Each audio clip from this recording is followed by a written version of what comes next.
젊은 시절 제 별명은 딸부자였습니다. 누가 지어준 별명인지도 모르게 그렇게 불리기 시작했지요. 처음엔 그 말이 그저 귀엽게만 들렸습니다. 하지만 시간이 지나면서 그 별명은 제게 은근한 상처로 남았습니다. 저는 딸만 넷을 낳았습니다. 첫째부터 막내까지 하나같이 예쁘고 고왔지요. 그런데 세상이 그렇더군요. 딸이 귀엽고 착해도 주변에서는 늘 한마디씩 했습니다. 그래도 아들 하나는 있어야지. 자네가 있어야 집안이 든든하지.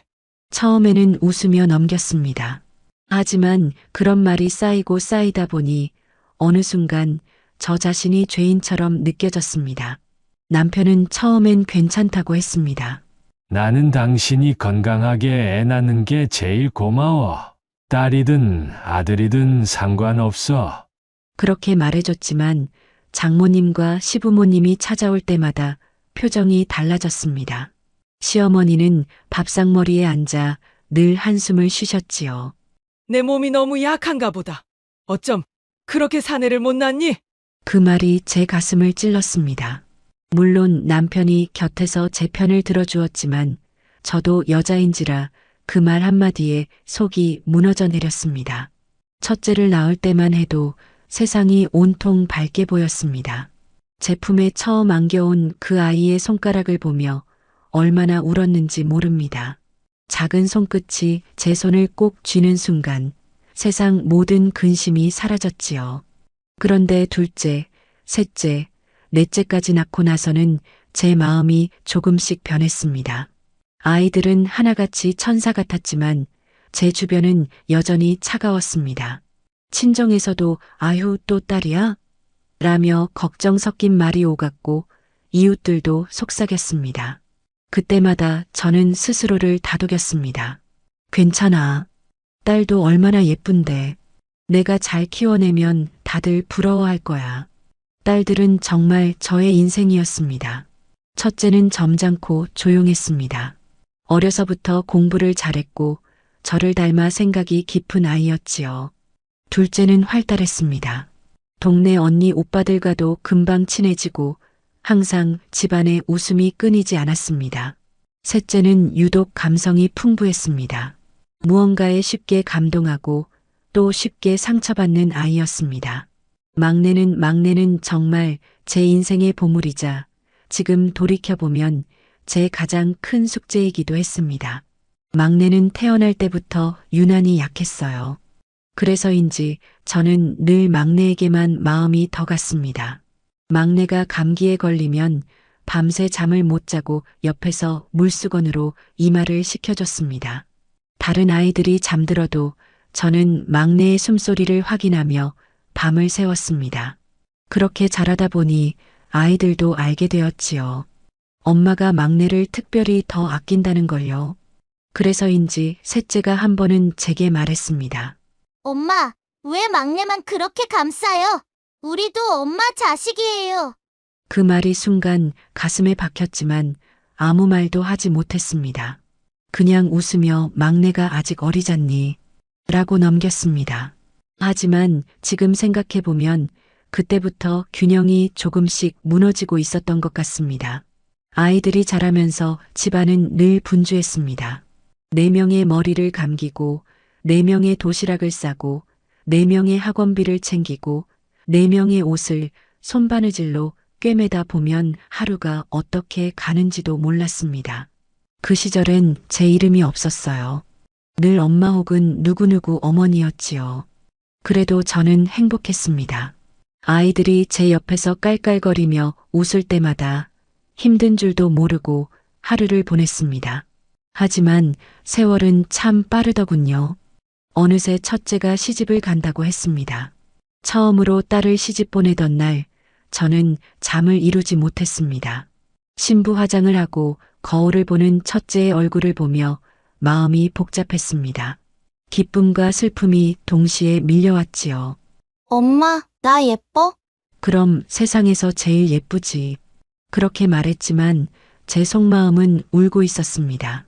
이 아이가 이제 내 품을 떠나는구나. 둘째, 셋째도 차례로 시집을 갔습니다. 집이 점점 조용해졌습니다. 네 명이 떠들던 식탁이 이제는 둘뿐이었지요. 남편과 마주 앉아 밥을 먹으며 종종 그랬습니다. 우리 진짜 늙었나 봐요. 그러면 남편은 웃으며 말했습니다. 그래도 잘 키웠잖아. 딸들이 다 착하게 잘 컸지. 그 말이 얼마나 고마웠는지 모릅니다. 막내가 마지막으로 결혼한다고 했을 때 제 마음은 한편으로 안도되고 한편으로 불안했습니다. 막내는 어릴 때부터 남의 눈치를 보지 않는 성격이었습니다. 자기 하고 싶은 건 꼭 해야 직성이 풀렸지요. 결혼 상대가 사업을 한다고 했을 때도 저는 걱정이 많았습니다.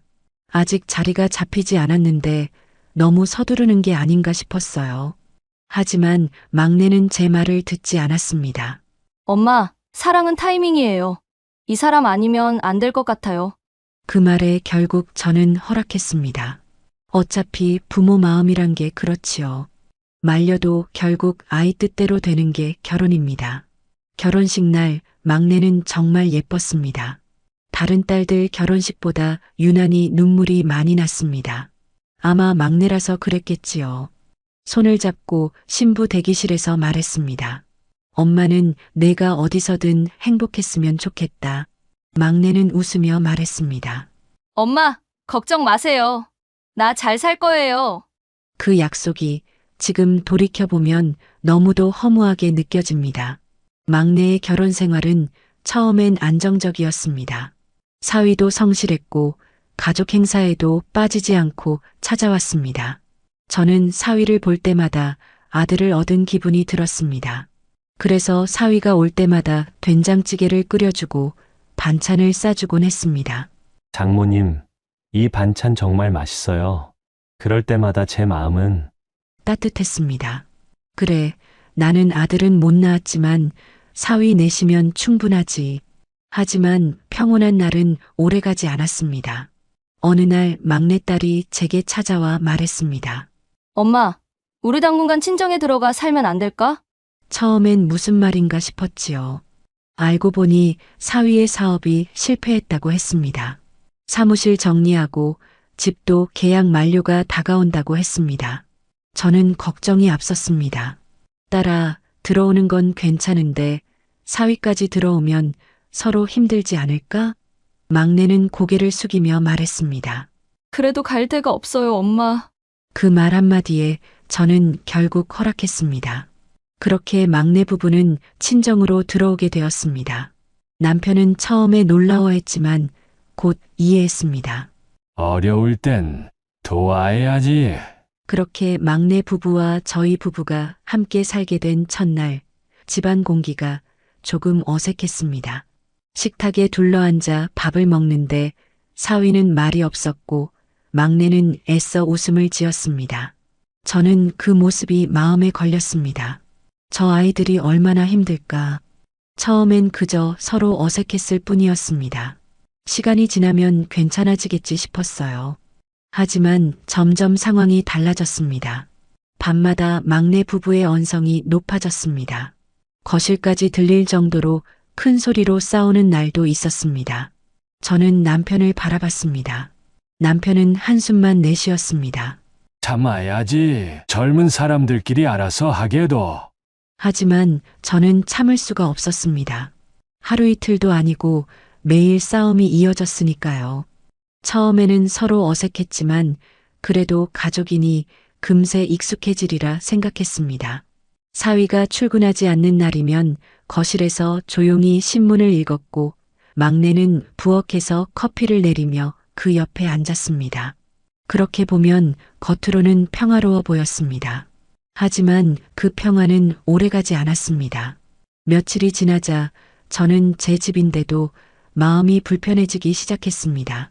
예전엔 아침에 일어나면 아무 거리낌 없이 부엌불을 켜고 밥을 지었는데 이제는 문소리 하나, 발걸음 하나에도 신경이 쓰였습니다. 막내 부부가 방에서 아직 자고 있는 것 같으면 불을 켜는 것도 조심스러웠습니다. 내 집인데 왜 이렇게 조심스러울까? 스스로도 이해되지 않았지만 몸이 그렇게 반응했습니다. 남편은 여전히 평정심을 유지하려 했습니다. 신문을 보며 아무 일 없다는 듯 행동했지만 그도 불편한 기색을 숨기지 못했습니다. 식사 시간마다 미묘한 공기가 돌았습니다.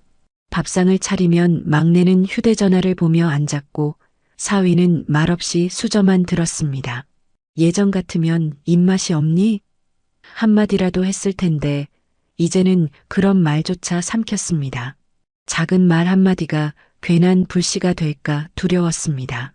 그날은 특히 유난히 공기가 무거웠습니다. 저는 부엌에서 국을 끓이며 조심스럽게 냄비 뚜껑을 닫았습니다. 김이 새어나가는 소리조차 신경이 쓰였습니다. 그때 막내가 방에서 나왔습니다. 얼굴이 창백했습니다. 한참을 말없이 냉장고 문을 열었다 닫더니 그냥 거실로 나가버렸습니다. 사위는 아무 말 없이 그 모습을 바라보다가 한숨을 내쉬고 다시 방으로 들어갔습니다. 그 한숨이 제 마음을 짓눌렀습니다. 그날 밤 저는 부엌에 앉아 있었습니다.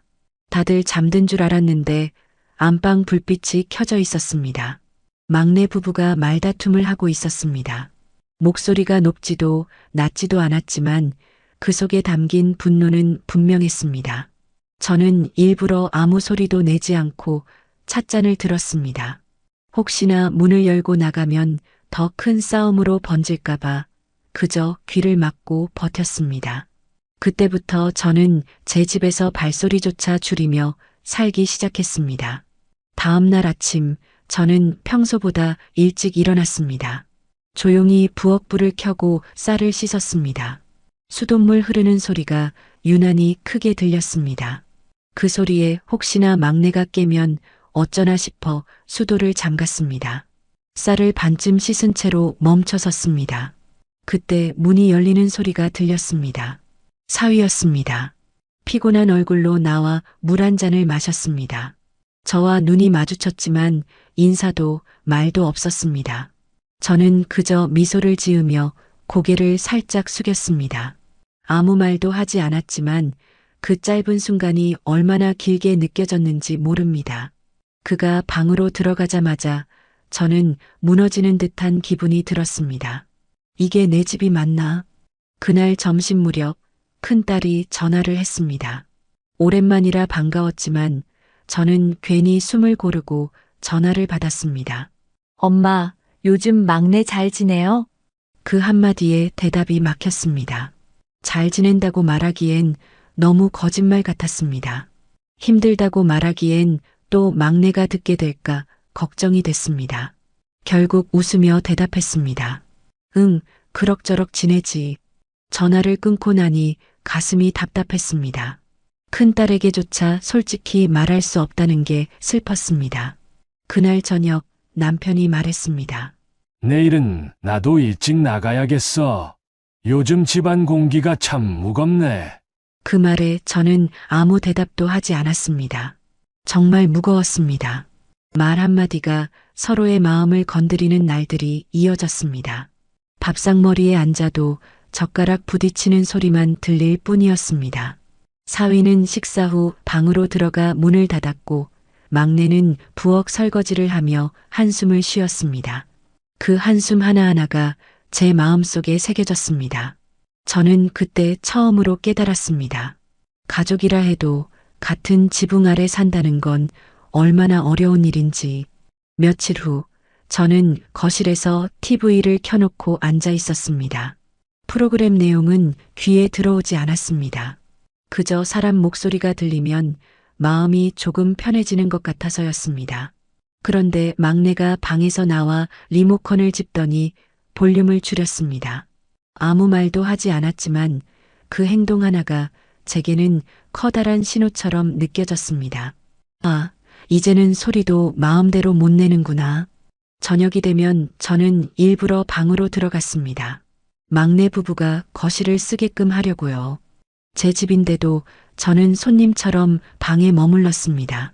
부엌에서 냄비 끓는 소리, 거실에서 나는 말소리 하나에도 긴장했습니다. 마치 낯선 집에 얹혀 사는 사람처럼 조용히 숨을 죽이고 살았습니다. 남편이 그런 제 모습을 보고 말했습니다. 여보, 왜 그렇게 눈치를 봐? 저는 웃으며 대답했습니다. 그냥 애들이 불편할까봐 그래요. 하지만 속마음은 달랐습니다.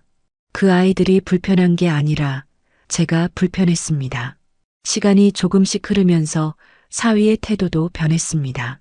처음에는 예의 바르고 조심스러웠는데 이제는 말수가 거의 없고 눈빛에서도 냉기가 돌았습니다. 막내는 그런 남편을 볼 때마다 얼굴이 굳었습니다. 그 둘 사이의 긴장감이 온 집안을 휘감았습니다. 저는 그 사이에서 어느 편에도 설 수 없었습니다. 딸의 잘못이든 사위의 사정이든 어느 쪽이 옳다고 단정할 수 없었기 때문입니다. 그저 그 둘이 다시 예전처럼 웃는 날이 오길 바랐습니다. 하지만 그 바람은 점점 희미해졌습니다. 어느 날 저녁 남편은 일찍 잠자리에 들었고 저는 조용히 부엌을 정리했습니다. 설거지를 마치고 거실을 지나는데 막내와 사위의 방에서 목소리가 들렸습니다. 평소보다 낮고 진지했습니다. 싸움이 아니었습니다. 무언가 결정을 내리는 듯한 대화였습니다. 저는 문 앞에서 멈춰섰지만 일부러 발소리를 크게 내며 지나쳤습니다. 그들의 이야기에 끼어들 용기가 없었습니다. 그날 밤 저는 잠을 이루지 못했습니다. 내일이 두렵다는 생각이 처음으로 들었습니다. 다음 날 아침 막내가 아무 말 없이 나갔습니다. 사위도 얼마 후 뒤따라 나섰습니다. 둘 다 서로를 쳐다보지도 않았습니다. 문이 닫히는 소리가 집안에 메아리 쳤습니다. 남편이 커피를 마시며 말했습니다.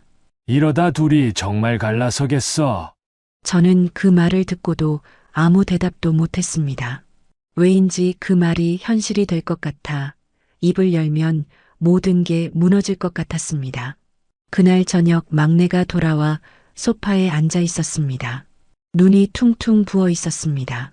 저는 물 한 잔을 건네며 조심스레 물었습니다. 무슨 일 있었니? 막내는 고개를 저었습니다. 아무 말도 하지 않았지만 이미 모든 걸 말하고 있었습니다. 그때 저는 느꼈습니다. 이 집안의 평온은 이미 끝났다는 걸. 그리고 그날 이후 제 집은 더 이상 제 집이 아니었습니다. 며칠 전부터 막내의 행동이 달라졌습니다. 아침마다 거울 앞에 앉아 한참을 머리카락을 말리고 화장을 했습니다.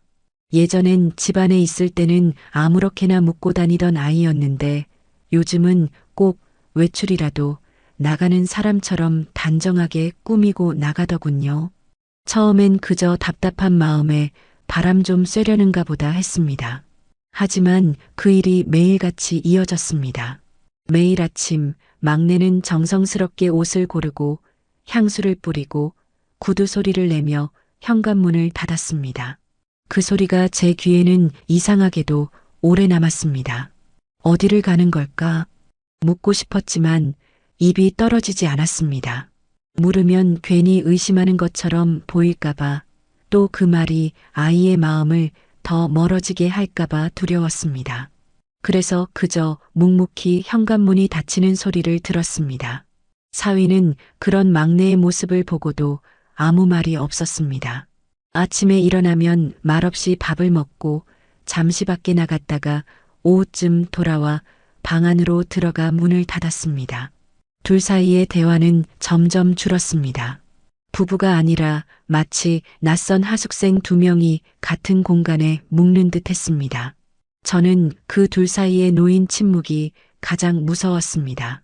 싸움보다 더 무겁고 차가운 공기였습니다. 어느 날 아침 저는 일부러 일찍 부엌에 나왔습니다. 혹시 막내가 나가기 전 자연스럽게 이야기를 나눠볼 수 있을까 싶었습니다. 그런데 막내는 이미 현관에 서서 구두를 신고 있었습니다. 머리칼은 반듯하게 정돈돼 있었고 입술에는 선명한 색이 묻어 있었습니다. 제게 눈을 마주치지 않은 채 다녀올게요. 한마디만 남기고 나갔습니다. 문이 닫히고 난 후 저는 한동안 그대로 서 있었습니다. 그 아이의 뒷모습이 낯설었습니다. 그날 오후 막내는 늦게 돌아왔습니다. 옷차림은 오전과 달랐습니다. 새로 산 듯한 가방이 어깨에 걸려 있었고 머리엔 머리핀까지 꽂혀 있었습니다. 제가 바라보자 막내는 아무 일 없다는 듯 방으로 들어갔습니다. 저는 부엌에 앉아 찻잔을 들었습니다. 손끝이 미세하게 떨렸습니다. 혹시 그 생각이 머리를 스쳤지만 곧 고개를 저었습니다. 아니야. 우리 딸이 그럴 리가 없지. 하지만 그 말은 제 스스로를 안심시키려는 변명이었습니다. 며칠 후에도 같은 일이 반복됐습니다. 막내는 아침이면 어김없이 단장을 했고 저녁이면 지친 얼굴로 돌아왔습니다. 사위는 점점 말이 없어졌습니다. 밥상에 앉아도 수저 소리만 들렸습니다. 저는 두 사람 사이에 끼어 앉아 밥맛을 잃은 채 젓가락만 움직였습니다. 식탁 위 공기가 그렇게 무겁고 차가웠던 적이 없었습니다. 밤이 되면 사위는 방 안에서 오래도록 불을 끄지 않았습니다. 때로는 전화 통화하는 소리가 희미하게 들렸습니다. 저는 문 앞에서 발걸음을 멈추곤 했습니다. 장모님, 늦게까지 안 주무세요? 그렇게 묻는 목소리가 들릴까봐 그 한마디가 들리면 부끄러워서 도망칠 것 같아 그저 발소리도 죽이고 다시 방으로 들어갔습니다. 남편은 그런 제 모습을 보고 조용히 말했습니다. 요즘 막내가 자주 나가네. 일이 있나? 저는 모른다고 대답했습니다. 하지만 속으로는 알고 있었습니다. 그건 단순히 일이 아니라 현실을 피하고 싶은 발걸음이라는 걸. 그리고 그 발걸음 끝에 무엇이 있는지도 어렴풋이 느껴졌습니다. 그날 저녁 저는 막내 방문 앞에 잠시 섰습니다. 안에서는 음악 소리가 흘러나왔습니다. 젊은 시절에 그 아이가 즐겨 듣던 곡이 아니었습니다. 어쩐지 낯선 멜로디였습니다. 문틈으로 새어나오는 향수 냄새가 코끝을 스쳤습니다. 언제부터인지 그 방은 더 이상 딸의 방이 아닌 것 같았습니다. 저는 주방 창가에 앉아 있었습니다. 밖에서는 겨울비가 내리고 있었습니다. 빗방울이 유리창을 두드릴 때마다 마음이 덜컥거렸습니다. 딸이 밖에서 비를 맞고 있는 건 아닌지 아니면 누군가의 차 안에서 웃고 있는 건 아닌지 온갖 생각이 뒤섞였습니다. 저는 찻잔을 들었지만 입술이 닿기도 전에 눈물이 먼저 떨어졌습니다. 이 아이가 어디서 어떻게 길을 잃었을까? 그날 이후로 저는 매일같이 현관문을 바라보는 습관이 생겼습니다. 막내가 나가는 시간, 돌아오는 시간, 옷차림과 표정까지 전부 기억했습니다. 그럴수록 마음은 더 무거워졌습니다. 언제부턴가 사위도 아침에 막내의 뒷모습을 보지 않았습니다. 등 돌린 채 밥을 먹거나 일부러 나가 있었습니다. 서로 마주치는 걸 피하는 사람들처럼 같은 집에 있으면서도 서로의 존재를 지워버린 듯 했습니다. 밤이 되면 막내는 늦게 들어왔습니다. 현관문이 열릴 때마다 저는 시계를 봤습니다. 11시, 12시, 어떤 날은 새벽 1시였습니다. 그리고 다음 날이면 또 아무렇지 않게 화장을 하고 나갔습니다.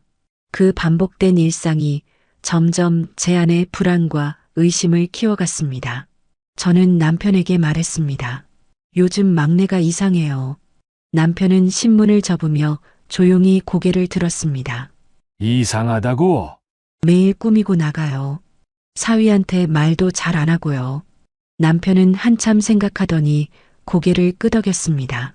힘든가 보지. 밖에 나가야 숨통이 트이는 거겠지. 그 말이 틀렸다는 걸 저는 알고 있었습니다. 그건 단순한 답답함의 해소가 아니라 마음이 이미 집을 떠났다는 신호였습니다. 그날 밤 저는 문득 거실에 나갔습니다. 창문 밖에서 차 한 대가 떠나는 소리가 들렸습니다. 커튼 틈으로 불빛이 스쳤습니다. 그 불빛이 사라질 때까지 저는 아무 말도 하지 못했습니다. 그리고 그 순간 가슴 한구석에서 무언가 무너져 내렸습니다. 그날 저녁은 유난히 공기가 차가웠습니다. 저녁밥을 차려놓고 부엌 창가에 서 있었는데 막내와 사위가 각각 다른 시간에 들어왔습니다. 문이 닫히는 소리가 서로 엇갈렸습니다. 막내는 무거운 한숨을 내쉬며 거실 소파에 앉았고 사위는 그 옆을 지나쳐 방으로 들어가 문을 닫았습니다. 그때부터 저는 이상한 예감을 느꼈습니다. 그날 밤 집안은 고요했지만 공기는 팽팽하게 얼어붙어 있었습니다. 밤이 깊을 무렵 방 안에서 갑자기 고성이 터져 나왔습니다. 사위의 목소리 그리고 막내의 목소리가 섞여 있었습니다. 서로의 말이 얽히고 부딪혔습니다. 그렇게까지 말하지 마! 내가 틀린 말 했어? 누구 때문인데? 짧은 문장들이 불꽃처럼 튀었습니다. 저는 순간 몸이 굳었습니다. 그 싸움은 단순한 부부싸움의 기색이 아니었습니다. 분노, 실망, 그리고 오래된 불신이 뒤엉켜 있었습니다. 사위의 목소리는 낮게 깔렸고 막내의 목소리는 점점 높아졌습니다. 마치 서로가 상대의 상처를 일부러 찔러대는 듯 했습니다. 저는 조심스레 문틈 사이로 들려오는 소리를 들었습니다. 막내의 목소리가 울먹였습니다. 그 말투에는 억눌린 분노와 피로가 섞여 있었습니다. 차원만 한 게 내 탓이야? 내가 그때 말렸잖아. 그만두라고 했잖아. 잠시 침묵이 이어졌고 이어서 사위의 굵은 숨소리가 들렸습니다. 그 다음에 터져나온 말은 제 심장을 멈추게 했습니다. 그럼 바람 피운 건 누구 탓인데? 순간 제 손끝이 식어갔습니다. 그 말이 공기 중에 흩어질 때 부엌에 서 있던 저는 숨을 삼켰습니다. 잠시 정적이 흘렀습니다. 막내는 아무 말도 하지 않았습니다. 그러자 사위의 목소리가 더 거칠어졌습니다. 거짓말하지 마. 다 알아. 다 봤어. 그 말은 칼처럼 집안 공기를 갈랐습니다. 그 다음 들려온 것은 막내의 날카로운 소리였습니다. 거짓말이야. 그런 일 없다고 했잖아. 하지만 그 소리 속에는 분노보다 더 큰 불안이 섞여 있었습니다. 저는 그 목소리를 듣는 순간 알았습니다. 그 아이는 지금 거짓말을 하고 있었습니다. 엄마인 제 귀는 속일 수 없었습니다. 두 사람의 싸움은 거칠게 이어졌습니다. 사위는 무언가를 내던지는 듯한 소리를 냈고 막내는 울먹이며 문을 쾅 닫았습니다. 집안이 흔들렸습니다. 남편은 놀라서 안방에서 나왔지만 저는 그를 붙잡았습니다. 그냥 둬요. 지금 나가면 더 커질 거예요. 그 말이 입 밖으로 나올 때조차 제 목소리는 떨렸습니다. 시간이 지나도 두 사람의 고성은 그치지 않았습니다. 마치 오래 참아왔던 모든 감정이 한꺼번에 터져 나오는 듯 했습니다. 사위는 사업 실패로 자존심이 무너졌고 막내는 그런 사위를 더 이상 감당할 자신이 없었던 겁니다. 서로의 상처를 돌보는 대신 그 상처 위에 상처를 더 얻는 싸움이었습니다. 한참 후 문이 벌컥 열렸습니다. 막내가 울다 지친 얼굴로 거실로 나왔습니다. 눈가는 붉게 부어 있었고 머리카락은 흐트러져 있었습니다. 그 아이는 거실 한가운데 멈춰서서 숨을 헐떡였습니다. 뒤이어 사위가 나왔습니다. 눈빛이 붉게 달아올라 있었고 손에는 구겨진 종이 한 장이 들려 있었습니다. 둘은 다시 마주 섰습니다. 서로 말없이 몇 초간 눈을 마주보다가 막내가 먼저 입을 열었습니다. 그건 그냥 친구야. 오해라고 몇 번을 말해. 사위는 비웃듯 고개를 저었습니다. 그 친구랑 밤늦게까지 전화한 건 뭐고? 그날 사진은 뭐야? 그 순간 저는 더 이상 듣고 있을 수 없었습니다. 그들이 나누는 말 한마디 한마디가 제 심장을 쳤습니다. 저는 결국 그들 앞에 나섰습니다. 그만해. 이 밤중에 이게 무슨 꼴이야. 그 한마디에 둘 다 말문을 닫았습니다. 하지만 공기 속에는 여전히 불씨가 남아 있었습니다. 막내는 눈물을 닦으며 방으로 들어갔고 사위는 벽을 향해 등을 돌렸습니다. 남편은 조용히 제 어깨에 손을 올렸습니다. 이제는 당신이 나서야겠어.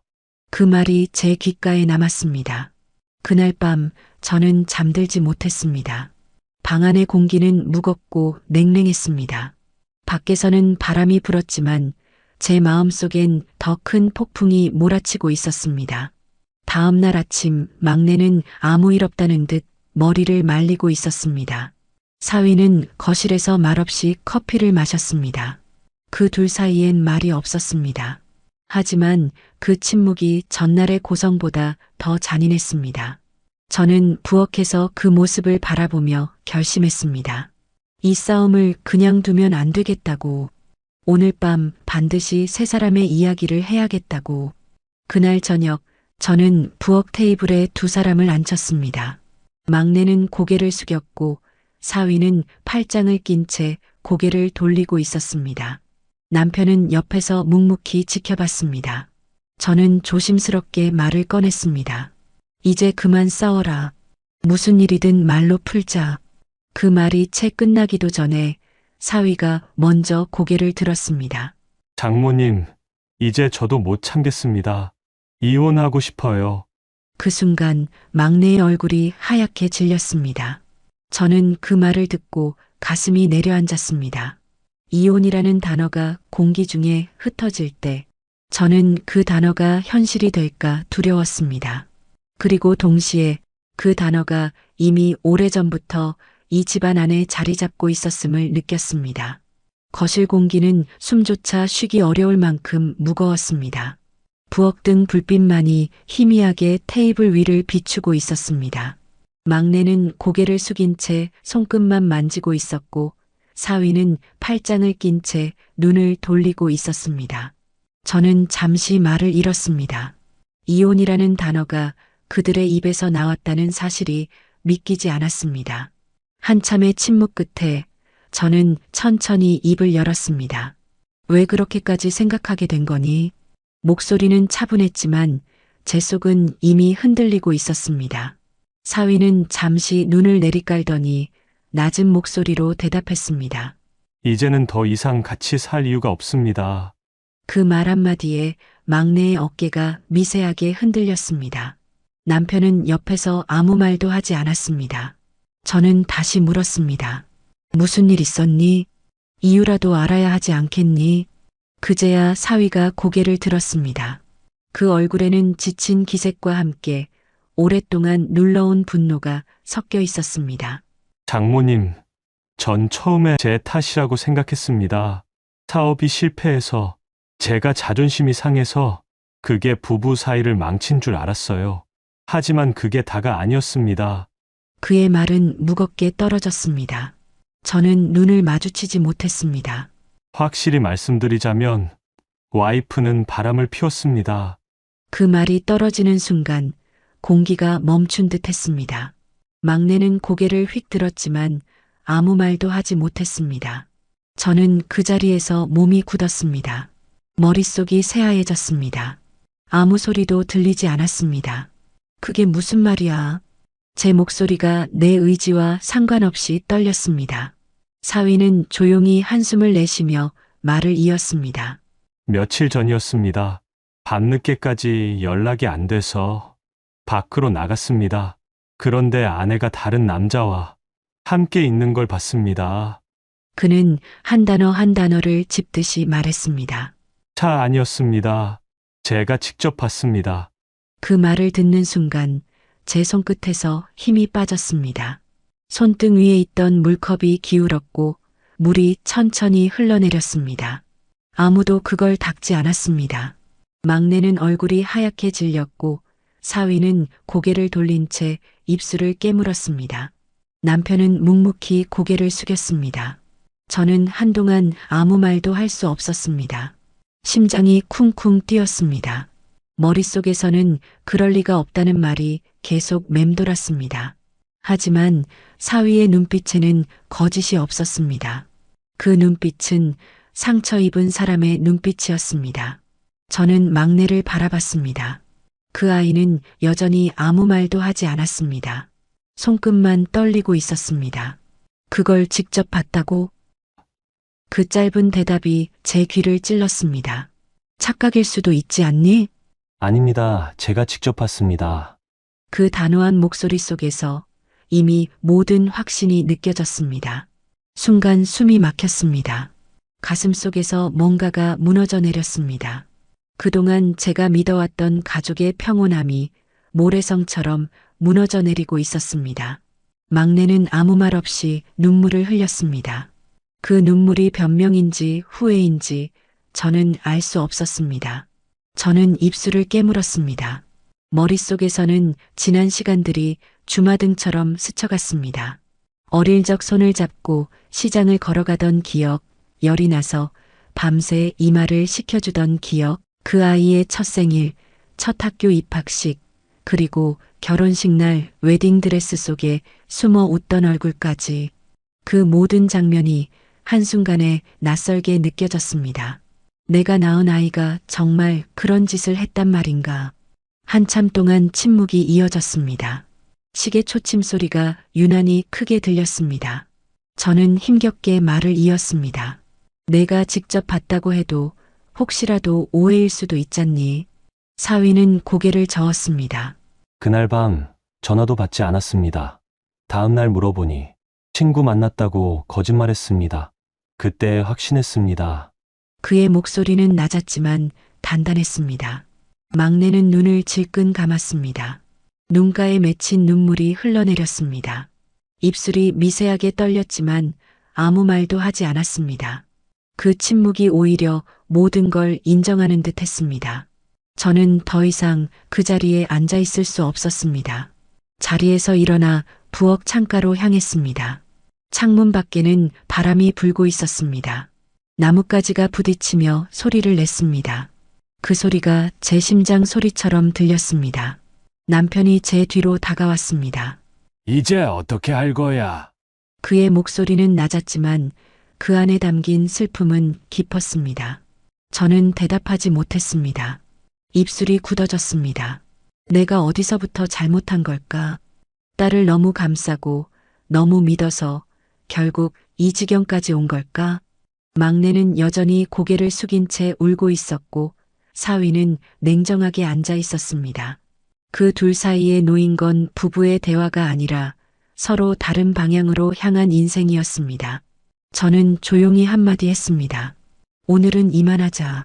그 한마디로 자리를 정리했지만 제 마음속에서는 아무것도 정리되지 않았습니다. 밤이 깊어갈수록 머릿속은 더 복잡해졌습니다. 사위의 얼굴, 막내의 울음, 그리고 그날 들은 한마디 한마디가 떠나질 않았습니다. 이제는 모든 게 너무 늦은 것 같았습니다. 하지만 어머니로서 아직 해야 할 말이 남았다는 것도 알고 있었습니다. 밤은 깊었고 집안의 불빛은 거의 꺼져 있었습니다. 막내는 방 안에서 울음을 그치지 못했고 남편은 안방으로 들어가 조용히 문을 닫았습니다. 저는 혼자 거실에 앉아 있었습니다. 식탁 위에는 아직 식지 않은 찻잔이 놓여 있었습니다. 그 찻잔을 바라보며 한참을 생각했습니다. 어디서부터 잘못된 걸까?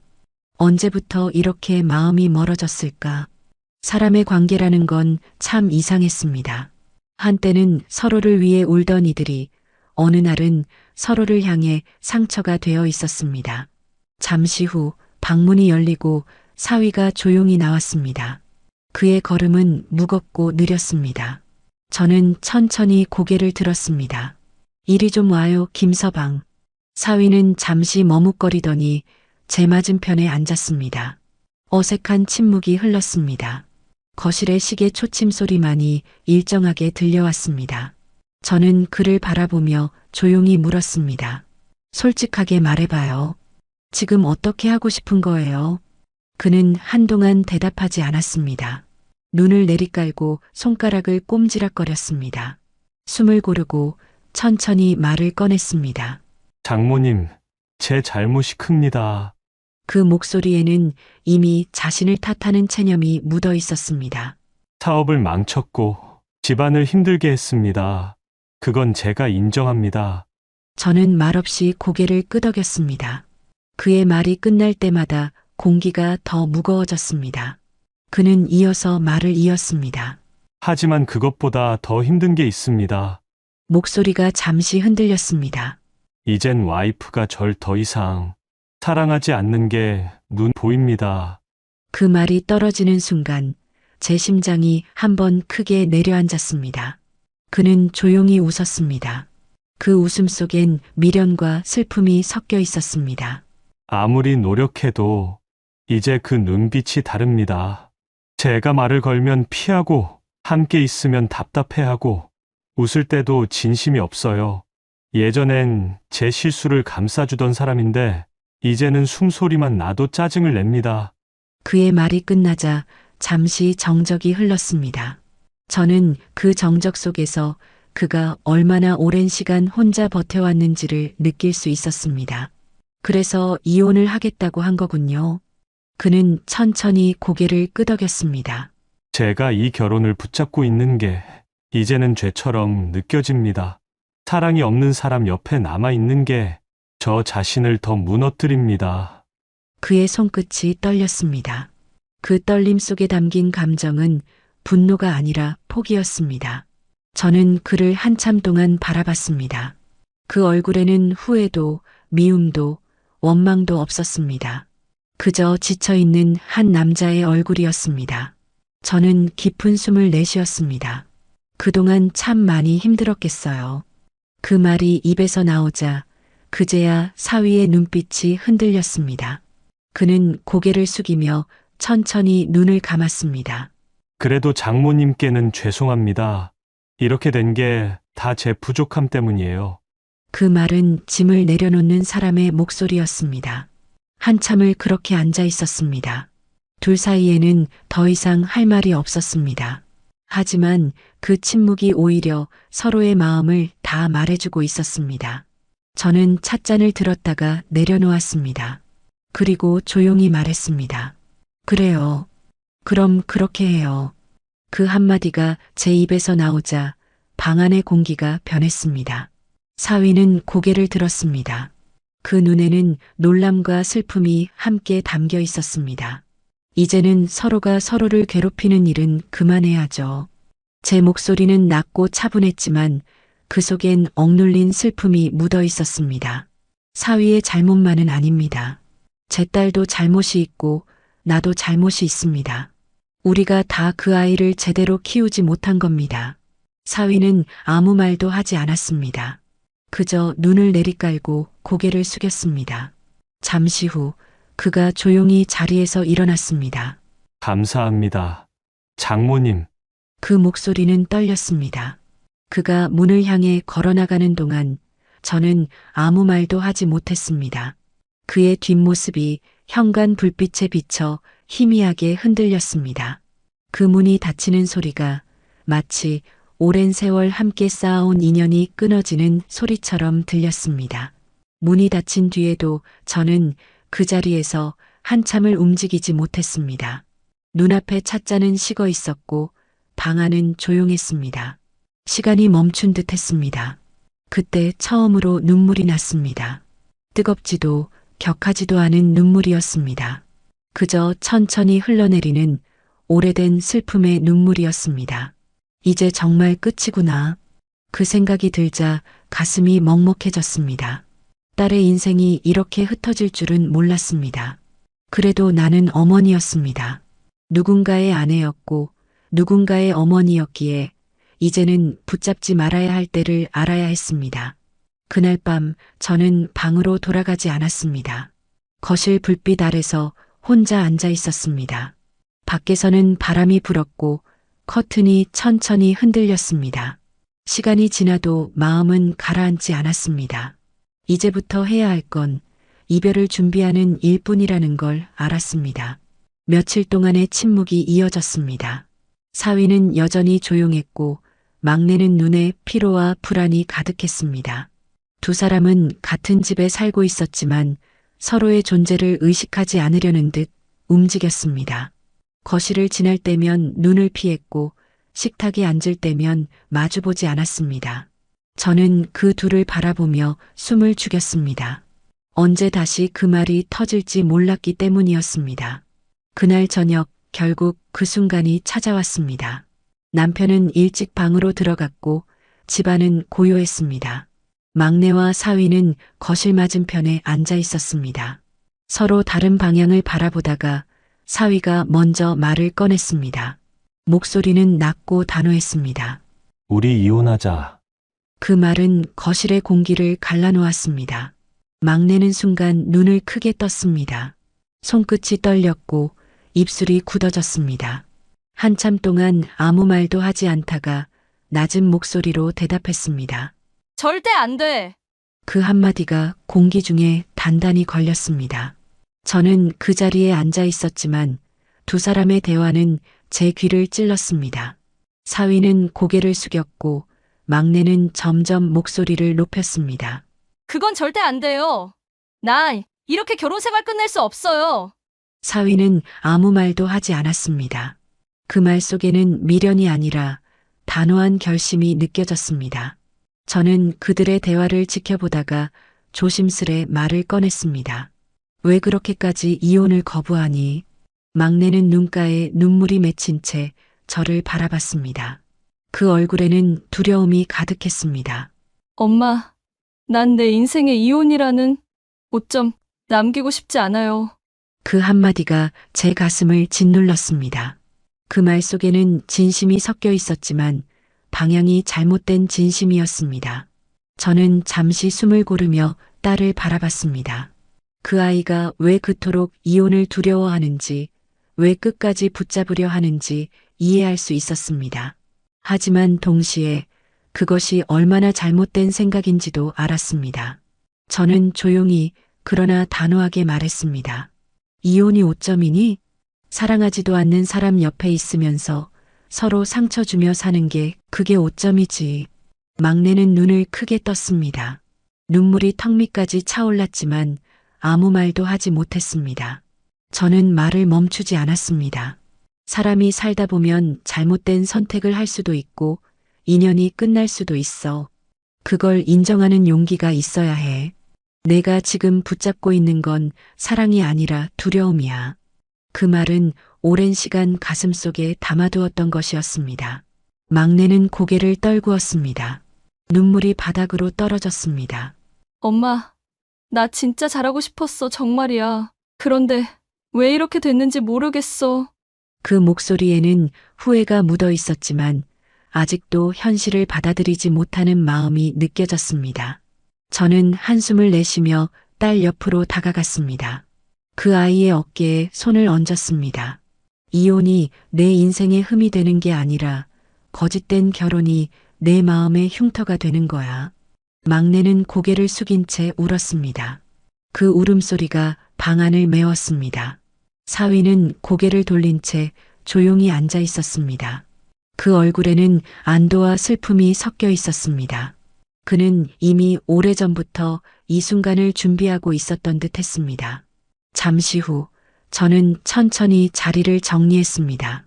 이제 됐어. 오늘은 여기까지 하자. 그 한마디에 사위는 고개를 숙였고 막내는 눈물을 닦았습니다. 그러나 그 울음은 멈추지 않았습니다. 밤이 깊어졌습니다. 거실 불빛이 희미하게 깜빡였고 밖에서는 바람이 불었습니다. 저는 창문을 닫으며 생각했습니다. 사람의 인생은 완벽할 수 없지만 진심 없는 관계만큼은 끝내야 한다는 걸. 그게 어머니로서 그리고 한 사람으로서 딸에게 해줄 수 있는 마지막 가르침이었습니다. 막내의 울음은 한참 동안 이어졌습니다. 그 울음 속에는 후회와 두려움 그리고 어쩌면 안도까지 섞여 있었을 겁니다. 사위는 조용히 방으로 들어가 짐을 정리하기 시작했습니다. 저는 그 소리를 들으며 조용히 눈을 감았습니다. 이제 그들의 인연은 끝나가고 있었습니다.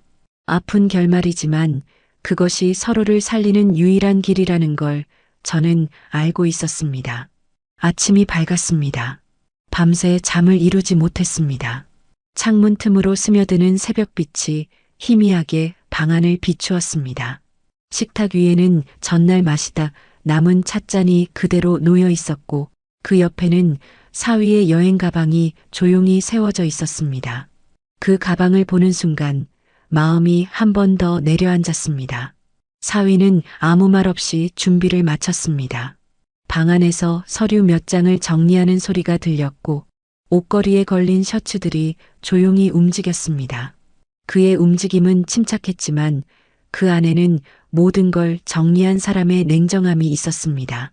막내는 그 모습을 문가에 서서 바라보고 있었습니다. 눈이 퉁퉁 부어 있었지만 그 어떤 말도 하지 않았습니다. 그 사이 공기는 무겁게 가라앉아 있었습니다. 저는 부엌에서 조용히 밥을 지었습니다. 밥솥에서 김이 올라오고 된장국 냄새가 퍼졌지만 아무도 식탁에 앉지 않았습니다. 이 집의 식사 시간은 이제 더 이상 가족의 시간이 아니었습니다. 각자의 마음속에 담긴 후회와 미련이 식탁 위를 가득 채우고 있었습니다. 잠시 후 사위가 거실로 나왔습니다. 양복상의 주머니에 손을 넣고 현관 앞에 서서 신발을 신었습니다. 그 동작 하나하나가 느리지만 확실했습니다. 한 번도 돌아보지 않았습니다. 저는 그 모습을 멀리서 바라봤습니다. 막내는 여전히 그 자리에서 서 있었습니다. 두 사람 사이에는 마지막 인사조차 없었습니다. 이미 모든 말은 전날 밤에 끝나 있었습니다. 현관문이 열렸습니다. 차가운 바람이 안으로 스며들었습니다. 그 바람이 잠시 거실을 스쳤다가 문이 닫히는 소리와 함께 사라졌습니다. 그 소리는 짧았지만 그 안에는 긴 세월의 무게가 담겨 있었습니다. 사위가 떠난 뒤 집안에는 정적만이 남았습니다. 저는 그 자리에 앉아 한참 동안 아무 말도 하지 못했습니다. 막내도 움직이지 않았습니다. 서로 다른 방면을 바라보며 각자의 생각 속에 잠겨 있었습니다. 그날 오후 막내는 방에 앉아 서류를 들고 있었습니다. 흰 종이 위에는 이혼 신청서라는 글자가 선명했습니다. 그 글자를 바라보는 딸의 눈빛은 공허했습니다. 울음도 분노도 미련도 남지 않은 얼굴이었습니다. 그저 모든 게 현실이 되었음을 받아들이는 표정이었습니다. 남편은 저녁 무렵 돌아왔습니다. 그는 현관에 놓인 빈 신발장을 보고 한참을 서 있었습니다. 그제야 모든 걸 알았다는 듯 묵묵히 고개를 끄덕였습니다. 식탁에 앉은 그는 아무 말 없이 밥을 떠먹었습니다. 저도 말하지 않았습니다. 말이란 때로는 더 이상 위로가 되지 않을 때가 있습니다. 며칠 뒤 막내는 구청으로 향했습니다. 혼자였습니다. 손에는 파란 파일과 인감 도장이 들어 있었습니다. 서류를 내밀고 조용히 도장을 찍는 순간 그녀의 손끝이 잠시 떨렸습니다. 직원은 아무 말 없이 서류를 정리했습니다. 도장의 붉은 자국이 마치 그들의 결혼이 남긴 마지막 흔적처럼 보였습니다. 그날 저녁 막내는 돌아와 말없이 방에 들어갔습니다. 문이 닫히는 소리가 유난히 무겁게 울렸습니다. 저는 부엌에 앉아 불 꺼진 거실을 바라봤습니다. 사위가 떠난 자리가 아직 그대로였습니다. 의자 하나가 비어 있었고 그 위엔 그가 늘 앉던 쿠션이 남아 있었습니다. 그 흔적을 치우지 못했습니다. 밤이 되자 막내가 방에서 나왔습니다.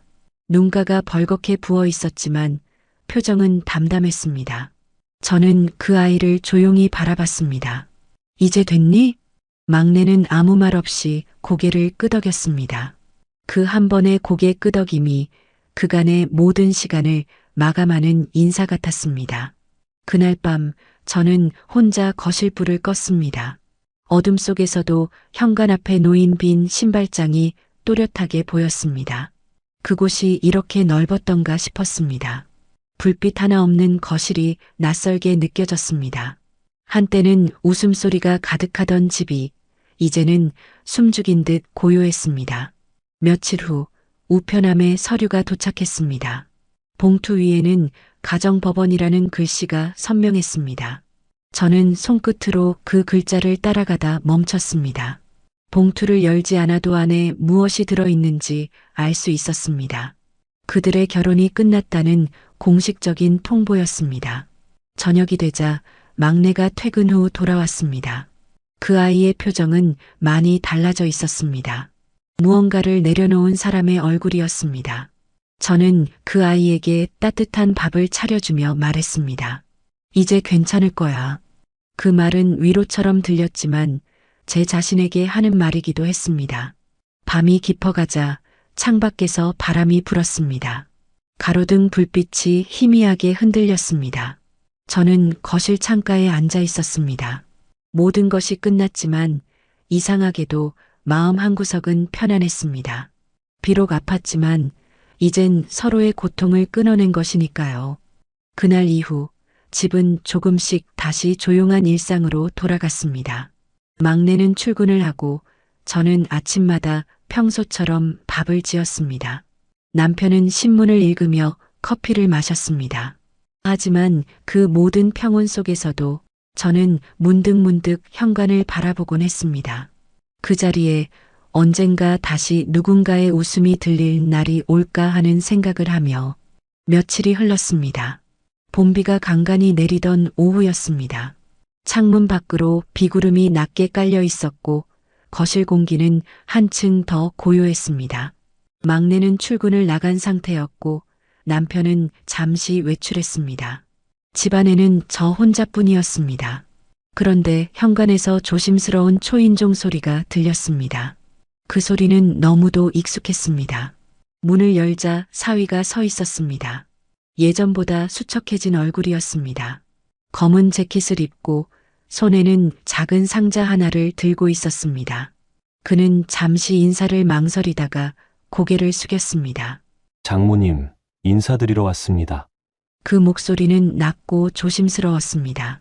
그 안에는 미안함과 후회의 기색이 깊게 배어 있었습니다. 저는 그를 조용히 안으로 들였습니다. 거실 한켠에 짐 몇 개가 아직 남아 있었습니다. 그가 한동안 그 짐을 바라보다가 천천히 상자를 들었습니다. 이건 결혼할 때 장모님께서 주신 물건입니다. 그냥 두고 가기가 마음에 걸려서요. 저는 그 말을 듣고 잠시 상자를 바라봤습니다. 그 안에는 제가 결혼식 날 직접 포장해준 도자기 그릇이 들어 있었습니다. 그때는 두 사람의 미래가 이렇게 될 줄은 상상도 못했습니다. 사위는 조용히 숨을 고르고 말을 이었습니다. 장모님, 그동안 감사했습니다. 제가 많이 부족했습니다. 제 잘못이 큽니다. 사업을 망치고 그 아이에게 힘든 시간만 줬습니다. 정말 죄송합니다. 그의 목소리가 떨렸습니다. 한 남자가 자신의 실패를 인정하고 사죄하는 그 순간 저는 오히려 그 안에서 진심을 느꼈습니다. 저는 천천히 고개를 저었습니다. 그런 말하지 마요. 인생이란 게 다 그렇죠. 누구나 잘못할 수 있고 어긋날 수도 있는 거예요. 우리 딸에게도 잘못이 있었어요. 당신 혼자 탓하지 말아요. 그 말이 입에서 나오는 순간 마음이 조금 가벼워졌습니다. 그동안 품어온 원망과 슬픔이 그 말 속에서 조금씩 녹아내렸습니다. 사위는 고개를 숙인 채 한참을 서 있었습니다. 손끝이 떨렸습니다. 그래도 장모님, 저는 아직도 죄송합니다. 더 노력했어야 했는데, 더 기다렸어야 했는데, 그러진 못했습니다. 그의 말이 끝나자 방 안은 조용해졌습니다. 저는 찻잔을 꺼내며 말했습니다. 그래요. 그럼 오늘은 차 한잔 하고 가요. 이제는 우리도 마음의 정리를 해야죠. 그는 조용히 자리에 앉았습니다. 창문 너머로 봄비가 천천히 내리고 있었습니다. 비가 유리창을 타고 흘러내리는 모습이 마치 서로의 마음을 닮아 있었습니다. 저는 찻잔을 건네며 천천히 말했습니다. 앞으로 하는 일은 잘 됐으면 좋겠어요. 사람의 인생은 한 번 꺾인다고 끝나는 게 아니니까요. 그는 고개를 들고 잠시 저를 바라봤습니다. 그 눈빛 속에는 고마움과 후회, 그리고 다짐이 섞여 있었습니다. 정말 감사합니다. 장모님, 그 말 평생 잊지 않겠습니다. 그의 목소리는 한결 가벼워졌습니다. 저는 미소를 지으며 대답했습니다. 이제는 서로 마음 편히 살아요. 그 아이도 당신도. 그 말이 끝난 뒤 둘 사이엔 긴 침묵이 흘렀습니다. 하지만 그 침묵은 더 이상 어색하지 않았습니다. 그건 마치 오랜 상처 위에 천천히 새살이 돋는 순간처럼 잔잔했습니다. 비가 조금씩 그치고 햇빛이 희미하게 스며들었습니다. 사위는 자리에서 일어났습니다. 조심스럽게 고개를 숙이며 마지막 인사를 했습니다. 그동안 정말 감사했습니다. 저는 그를 문 앞까지 배웅했습니다.